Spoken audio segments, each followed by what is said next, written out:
Alright guys, so time for a main card preview for UFC 321. Starting the main card, we have Alexander Rakic versus Asmat Murzakanov. And Murzakanov is undefeated, and that's who I'm going to pick in this fight. Rakic is on a 3-fight losing streak. It's a little more complicated than that, though. Because Rakic is a big guy, much higher level experience. You know, he's kind of got more high level experience despite being a few years younger in this fight. Murzakanov has the southpaw edge, but Rakic has a big reach advantage, big size advantage. And he's going to be able to keep Murzakanov at length. But Murzakanov is a swarming, attacking fighter. He's going to try to just beat down Rakic. He's beaten down everybody else that he's fought pretty much. Lots of first-round finishes. Last fight ended in somebody tapping to punches, which you don't see too often in the UFC anymore. And he's a real light heavyweight, and what I mean by that is he's 5'10". He's not one of these dudes like Rakic who should probably be at heavyweight. Probably, if there was a cruiserweight division in the UFC, he'd be a cruiserweight, right? Like in boxing, 6'4", and he's got to trim down and cut down. Murzakanov is a real proper light heavyweight at 5'10", and a big 5'10" at that.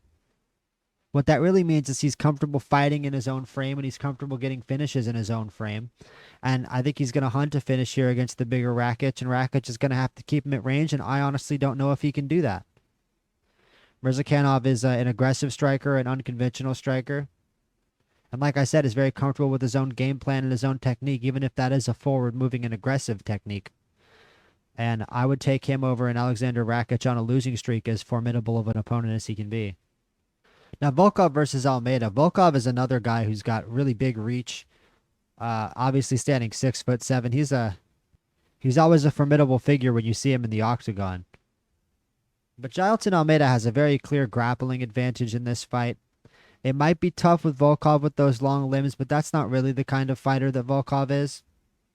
And both these guys can definitely get it done on the feet. Jailton Almeida is a really, really high-level heavyweight fighter. You know, coming from that BJJ background, it makes him a little bit underrated.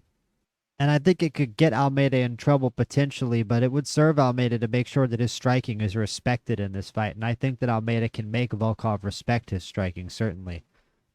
But if he can't, man, I mean, just look at the 73% significant strike accuracy and 7 takedowns. 7 takedowns to under 1 for Volkov.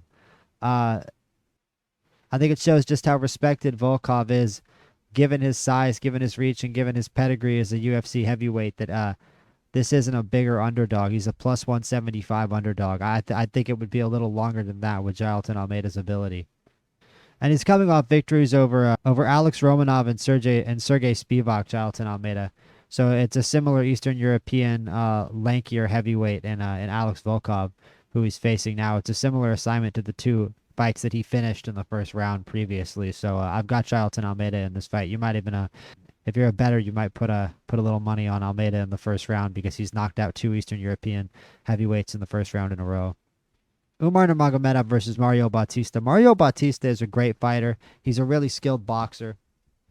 But Umar's going to win this fight. This is only a 3-round fight. The reason why Umar didn't beat Merab in his last fight, by the way, he almost beat Merab. He beat Merab over the first 3 rounds. It was the championship rounds where he slowed down. There aren't going to be championship rounds in this fight. Umar was undefeated before that loss to Merab, and if it weren't for those last 2 rounds, he wouldn't have lost to Merab. So, to me, this is going to be a pretty easy matchup here for Umar against Mario Bautista. He might not be the better fighter on the feet, but if he's not the better fighter on the feet in the first round, you can expect him to just dominate on the ground in the last 2 rounds. Well, both these guys are as real as it gets. If they choose to stand and trade, you know, that would be a blessing. I don't think that's going to happen. I don't think we're going to get a super stand-up fight, mainly because Umar is not going to play into Mario Bautista's strengths. He's really not. I could expect, honestly, Umar to just come in and take down Mario Bautista, not mess around, not play any games, not try to, you know, spend any time in his world. You know, hopefully for the entertainment value they do, they stand and bang a little bit. But if Umar wants to, he can dominate this fight on the ground for 15 minutes, and don't be surprised to see that happen. Now, Umar can't view this as a warm-up fight, but I do think that the best option actually for Umar should just be a rematch with Merab. That's a fight I'd like to see again, and I think that it would behoove Umar to work up that 5-round stamina. And this fight, it's a little frustrating in that way, in that it doesn't help him build up that 5-round stamina that he'll need in a prospective rematch with Merab, which I think is the fight that the bantamweight division ultimately really needs, unless Umar moves up. Now, Verna Jandiroba versus Mackenzie Dern. This is the most interested I've been in a fight in the women's division for a while because I just think it's really even. These two fought before a while back. Mackenzie Dern won. That was when Mackenzie Dern was still young, still in her mid-20s, had a lot more energy. I think Jandiroba in a vacuum actually is the slightly better grappler. I think Mackenzie Dern is supposed to make up the difference on the feet with her slightly superior striking.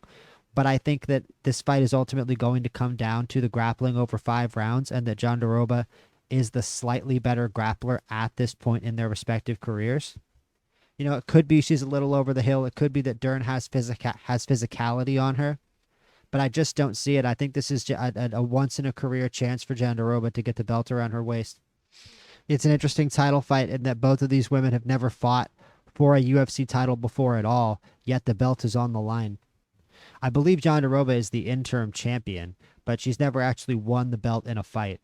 And so Dern would be taking it off of her here. I think that if Dern loses this fight, she's a lot more likely to have another chance. And that's why I say that for Jandiroba, this is a once-in-a-career opportunity. She's already 37. But I think in a lot of ways, she is the best fighter in this division. A 22-3 record doesn't tell any lies. This is a good fighter, I think, to a certain extent.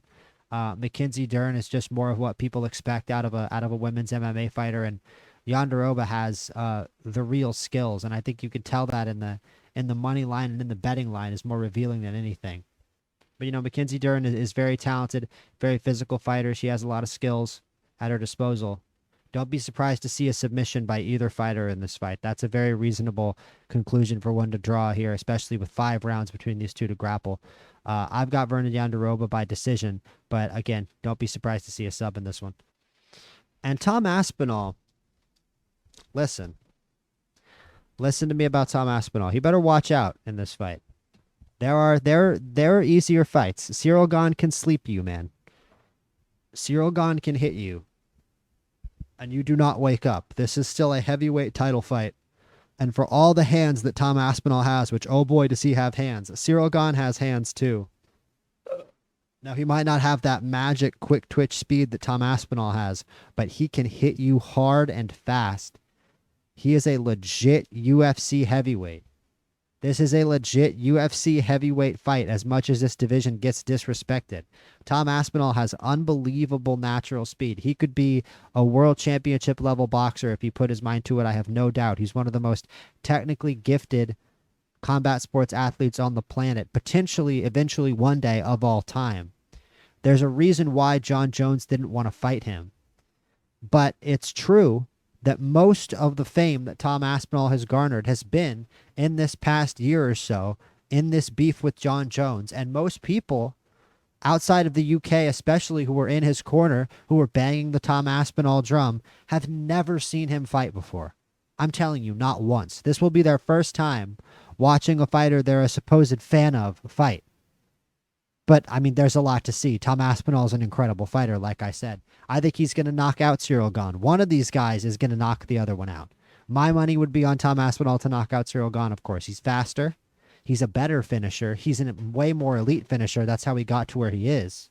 But Cyril Gane is a dangerous fighter to be fighting with that long of a layoff. Tom Aspinall has had one fight since 2023. He fought at UFC 295, UFC 304, and that's it. His last UFC that Tom Aspinall fought at was UFC 304. This is UFC 321. That's a long, long time to be off and then have to face Cyril Gane. Live action is different. You can spar actually being in the cage in front of a guy like Cyril Gane after that long of a layoff. Now, he's 6'5". He can take care of himself. He does have a size advantage. It's still a hell of a matchup to face after that big of a break, man. I don't know if I could be a heavyweight. I'm glad I'm not. That's a hell of a task. So good luck to Tom Aspinall. This is going to be a crazy main event. This is absolutely worth it to be a pay-per-view. I think it's a great co-main. I look forward to Mario Bautista versus Umar as well, even if I think that Umar will probably take care of business in this fight. This is going to be a good one. Like and subscribe for more combat sports content. I've got Tom Aspinall, I've got Jandiroba, and I've got Umar. Let me know what you guys think. Like and subscribe, and I will see you on the next one. Peace out.